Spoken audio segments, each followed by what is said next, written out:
नमस्कार, SBT news में आपका स्वागत है। पेश है 1 फरवरी मंगलवार दोपहर 12:15 बजे राजस्थान की 12 बड़ी खबरें। केंद्रीय वित्त मंत्री निर्मला सीतारमण देश का आम बजट पेश कर रही हैं। इस बजट से समाज के हर वर्ग को काफी उम्मीदें हैं। सरकार ने दावा किया है कि इस बजट में सभी के लिए कुछ न कुछ जरूर रखा गया है। वित्त मंत्री सीतारमण ने बताया कि एयर इंडिया के विनिवेश पूरा हो गया है और LIC का IPO अब जल्द ही आएगा। वित्त मंत्री ने कहा कि इस बजट से भारत को अगले 25 साल की बुनियाद मिलेगी। अगले वित्त वर्ष में आर्थिक ग्रोथ 9.2% रहने की उम्मीद जताई गई है। प्रदेश भर में आज से कोरोना की पाबंदियों में छूट की गाइडलाइन के प्रावधान स्कूलों पर लागू हो गए हैं। प्रदेश भर के शहरी क्षेत्रों में आज से 10वीं से 12वीं तक के स्कूल खुल गए। 21 दिन बाद इन कक्षाओं के बच्चों की ऑफलाइन स्टडी शुरू हुई। 10 फरवरी से छठी क्लास से 9वीं तक के स्कूल खुलेंगे। ग्रामीण क्षेत्रों के स्कूल पहले से ही चालू हैं। राजस्थान सरकार ने खाद्य पदार्थों में मिलावट रोकने और मिलावटखोरों को जल्द और कड़ी सजा दिलाने के लिए जल्दबाजी में जूनियर IAS अधिकारी को फूड सेफ्टी कमिश्नर के पद पर लगा दिया। फूड सेफ्टी एक्ट 2006 में साफ है कि फूड सेफ्टी कमिश्नर के पद पर कमिश्नर या सचिव स्तर का अधिकारी ही लग सकता है। सरकार ने IAS सुनील शर्मा को लगाया है। इस पद के लिए जूनियर अधिकारी हैं। ऐसे में सरकार खुद ही नियमों का उल्लंघन कर रही है। आम बजट पेश होने से पहले LPG सिलेंडर उपभोक्ताओं के लिए राहत की खबर आई। सरकारी तेल कंपनियों ने LPG सिलेंडर के नए रेट जारी कर दिए हैं। 5 राज्यों में हो रहे विधानसभा चुनाव को देखते हुए घरेलू LPG सिलेंडर के दामों में कोई परिवर्तन नहीं किया गया है।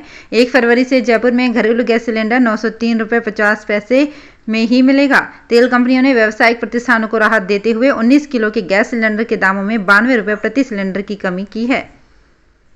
पिछले 16 सालों में प्रदेश में 4 सरकारें बन गई, लेकिन अब तक तृतीय श्रेणी शिक्षक भर्ती का कोई एक पैटर्न तय नहीं हो पाया है।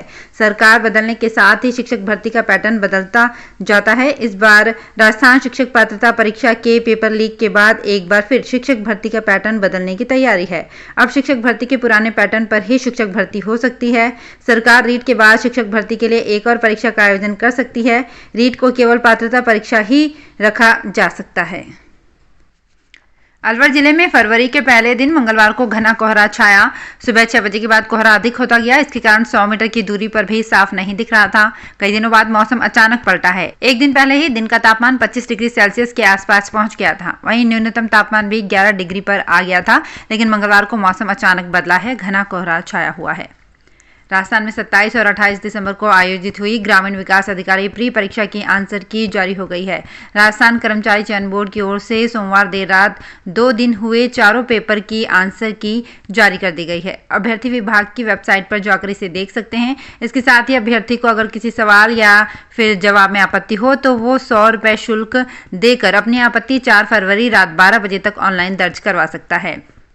बाड़मेर में अफसर ने अपने कर्मचारी की विदाई को यादगार बना दिया। ड्राइवर रिटायर हुआ तो ADM ने खुद कार को ड्राइव किया और घर तक छोड़ा।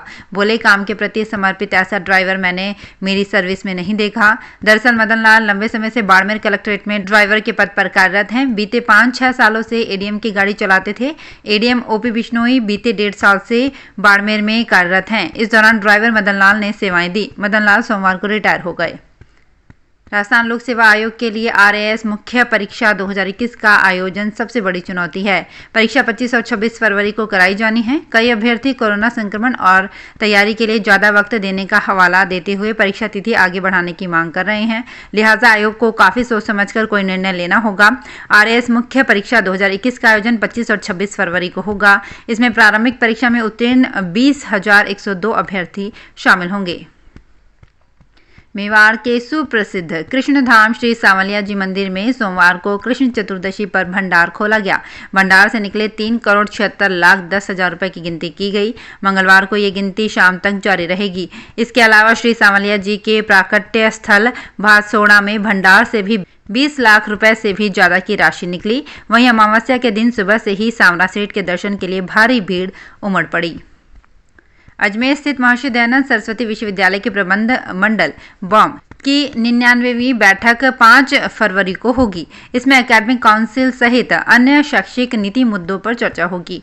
विश्वविद्यालय की 99वीं बॉम बैठक बीती 21 जनवरी को होनी थी, लेकिन जयपुर में वित्त योजना और उच्च शिक्षा सचिव के बजट प्लानिंग में व्यस्तता के चलते कोरम भी पूरा नहीं हो पा रहा। उच्च स्तरीय निर्देश पर विश्वविद्यालय ने बॉम बैठक स्थगित कर दी थी।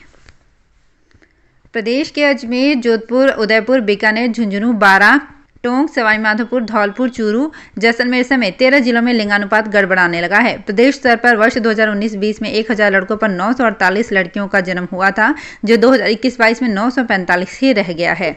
मुख्यमंत्री के गृह जिले जोधपुर में 2020-21 में 1000 लड़कों पर 962 बेटियों का जन्म हुआ था, जो 943 हो गया। ये खुलासा pregnancy child tracking system software की रिपोर्ट में हुआ है। इसका मतलब है कि मां की कोख में बेटियों को मारा जा रहा है। तो फिलहाल इस बुलेटिन में इतना ही। फिर हाजिर होंगे कुछ और बड़ी खबरों के साथ। एसबीटी न्यूज के और भी वीडियोस को देखने के लिए हमारे चैनल को सब्सक्राइब करें और नोटिफिकेशन पाने के लिए बेल आइकन को प्रेस करें।